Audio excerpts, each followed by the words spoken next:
7월 23일 목요일 증시가 마감됐습니다. 오늘 장의 한마디는 배수진입니다. 물을 등지고 진을 치다라는 뜻인데요. 물러설 곳이 없으니 목숨을 걸고 싸울 수밖에 없는 지경이라는 뜻입니다. 2분기 실적 시즌인 지금 우리 수출주들은 여전히 52주 신저가 부근에서 오가고 있는 모습입니다.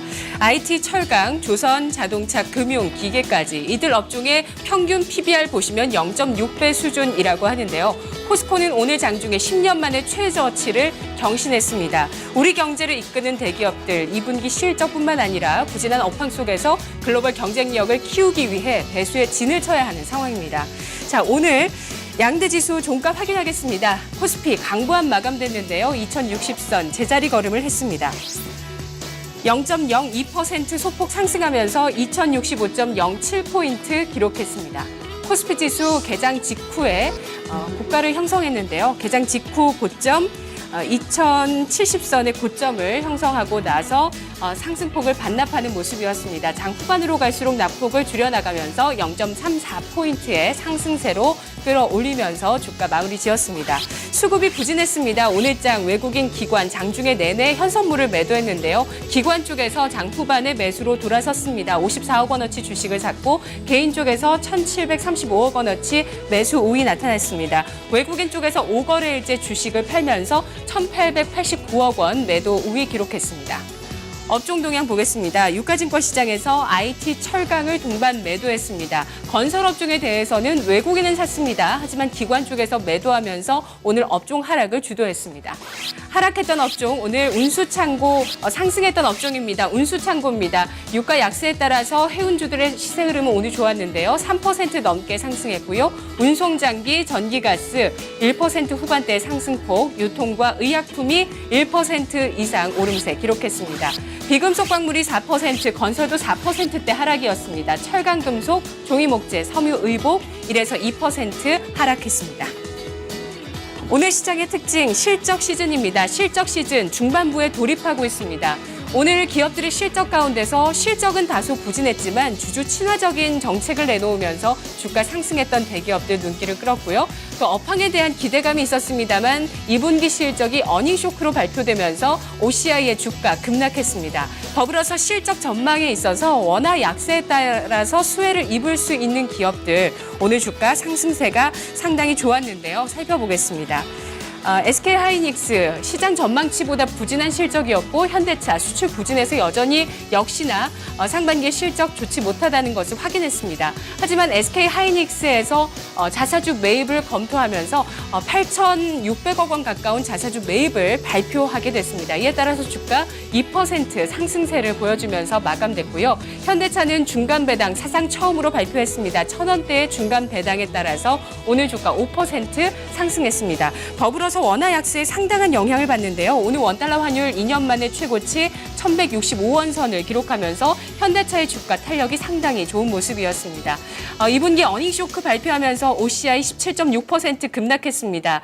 실적은 부진했지만 하반기에 태양광 업황은 여전히 회복될 수 있다. 또 자회사를 매각했다는 점 긍정적으로 평가하면서 증권사 목표 주가를 상향하기도 했지만 이 3분기에 적자를 기록할 수 있는 가능성을 제기하면서 목표 주가 하향하는 증권사 나오게 되면서 이 OCI에 대한 의견들 증권가에서 상당히 대립하고 있습니다.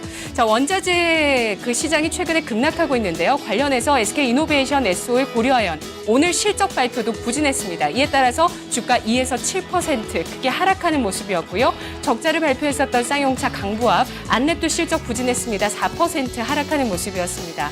하지만 반면에 영원무역, 한세실업, 경동나비행 같은 기업들은 원화 약세의 수혜가 기대되면서 4에서 10% 주가 급등했고요. 오늘 실적이 나왔었던 메디아나와 셀바이오텍 실적 호평을 받았습니다. 주가 6에서 13% 급등.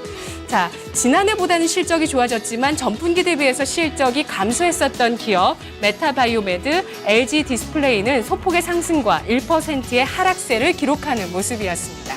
자, 자, 실적 정리를 해봤고요. 다음 특징 보겠습니다. 건설 건자재 동반 약세를 기록했습니다. 어제 개장 전에 정부에서 가계부채 관리 대책을 발표했는데요. 앞으로는 부채를 내게 될 때 상환 능력을 검토할 것이라는 것이 이 대책의 핵심입니다. 이에 따라서 거치식 대출 같은 경우도 거치 기간을 축소하고 또 원금과 이자를 같이 갚아나가는 방식으로 정부에서 유도하겠다는 것인데요. 대출의 문턱이 높아지게 되면서 앞으로 신규 분양이라든지 또 실제 매매에 있어서 부동산 시장이 다소 위축될 수 있겠다는 전망이 나오고 있습니다.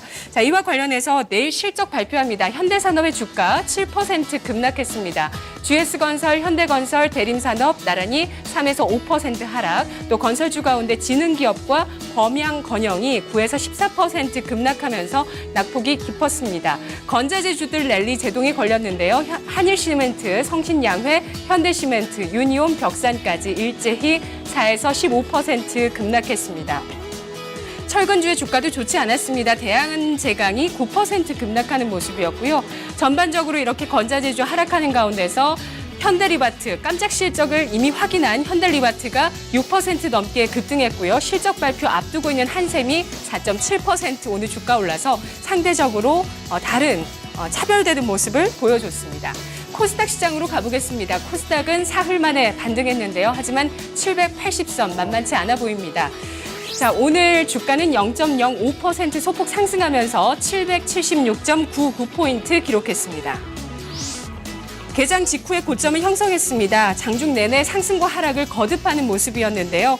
782선을 고점으로 해서 오늘장 그 아래에서 움직였습니다. 0.42포인트 상승했습니다.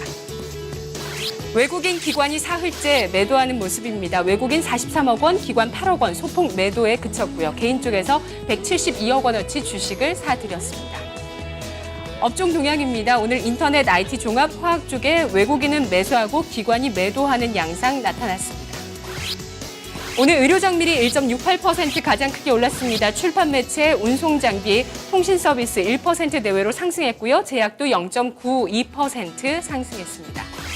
하락했던 업종 건설 역시나 이 코스닥에서도 건설 비금속 가장 크게 내렸습니다. 1에서 2% 낙폭이었고요. 통신장비, 반도체, 금융이 1%대의 내림세 기록했습니다. 자, 코스닥에서는 이 성장주에 대한 순환매가 계속 나타났는데요. 오늘은 중국 모멘텀이 다시 반짝거렸습니다. 자, 한미사이언스가 중국 쪽의 한 그 약품 제재가 특허를 취득했다는 소식에 따라서 오늘 주가 크게 올랐고요. 화장품주가 전반적으로 오늘장 상승했습니다. 자, 어제 개봉한 암살, 개봉 실적이 상당히 좋은데요. 개봉 첫날에 들어왔던 관객 수가 올해 들어서 가장 큰 관객 수였다고 합니다. 자, 이에 따라서 이런 주식들의 주가가 상당히 좋았는데 한번 확인해 보도록 하죠. 한미사이언스가 10.7% 급등 마감이었습니다. 15만 원 선. 화장품주 가운데 토니모리, LG생활건강이 5% 이상 상승했습니다.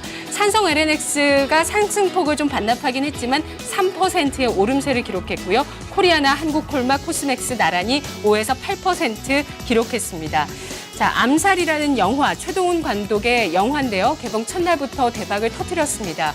이에 따라서 쇼박스 6.88% 강세인데요. 더불어서 하반기에 화이브라더스와의 합작 영화가 하반기부터 이제 또 기대감이 점차 고조된다는 부분들 증권가에서 이야기가 됐습니다. 더불어서 최근 시세가 좋은데요. 역시 중국 모멘텀을 받는 기업이죠. CJV도 1.6% 상승했습니다. 다음은 제약바이오 보겠습니다. 오늘 삼성 효과가 있었습니다. 자, 삼성그룹에서 삼성에 있는 그 바이오 관련 자회사들 바탕으로 해서 앞으로 삼성의 차세대 먹거리로 바이오를 키우겠다고 계속해서 천명하고 있는 모습인데요. 오늘 관련주의 주가, 솔본의 주가가 가격 제한폭까지 급등했습니다. 펩트론 어제 IPO 됐습니다. 어제 신규 상장된 이후에 오늘까지 2거래일째 상한가 시세 보여줬고요. 또 세포 치료제와 관련된 모멘텀들 좀 확인을 해보도록 하겠습니다.